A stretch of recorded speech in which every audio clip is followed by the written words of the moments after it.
video, we'll discuss the U.S. Inflation Reduction Act and how it impacted the U.S. and international markets, specifically looking at its effects on renewable energy and manufacturing business.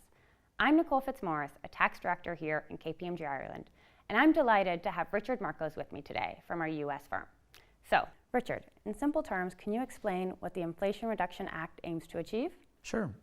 The Inflation Reduction Act was signed into law August 2022, and it is the most significant climate legislation that's been passed by the U.S. It's interesting. There's a whole slew of incentives that are within it, both credits, tax credits, and grants, a number of other incentives. And the main goal of those incentives is to expedite and accelerate the energy transition plan of the U.S., almost in an attempt to catch up with the rest of the world. Now, we have a lot of clients here in the Irish practice that have a presence in the U.S.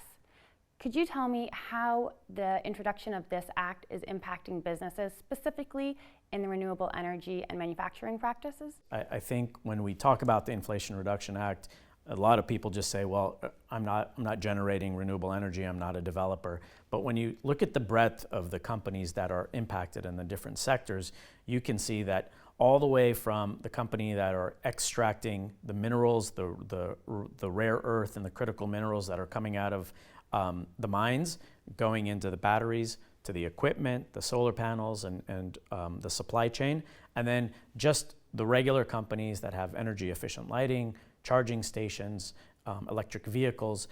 Across the whole gamut, there's incentives for all of those different industries.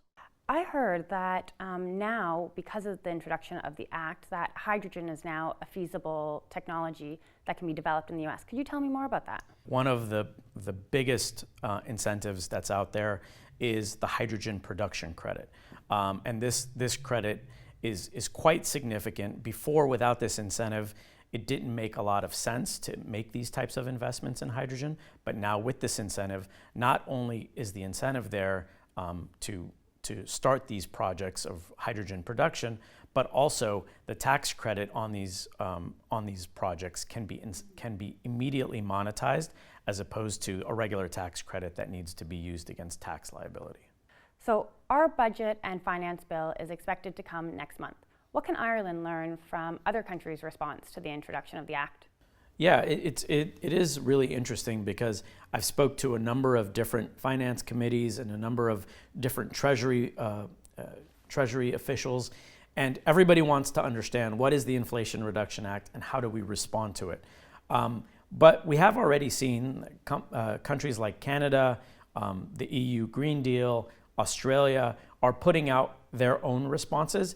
But I think the most important thing is it's not a one-size-fits-all. Every country has its own tax base, has its own policies, has its own areas that they need to focus on. And once they've identified those, they can decide whether to use carrots or sticks, either taxes or incentives.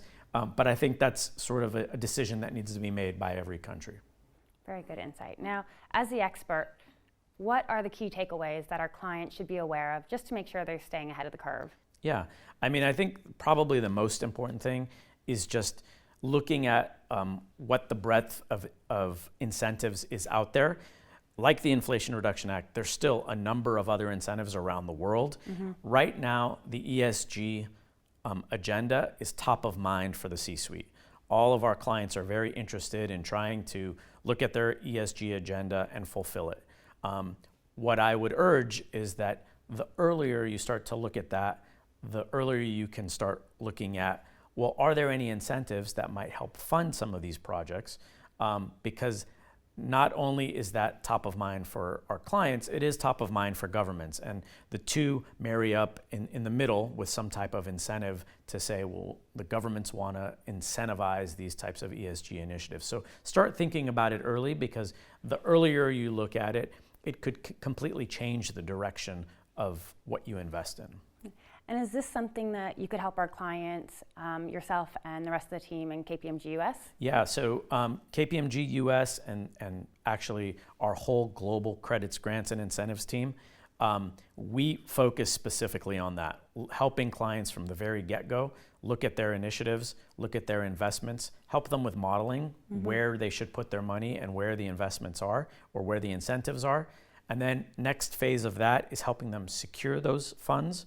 And then finally, the last phase is if there's any compliance that's needed, we can help them with that as well.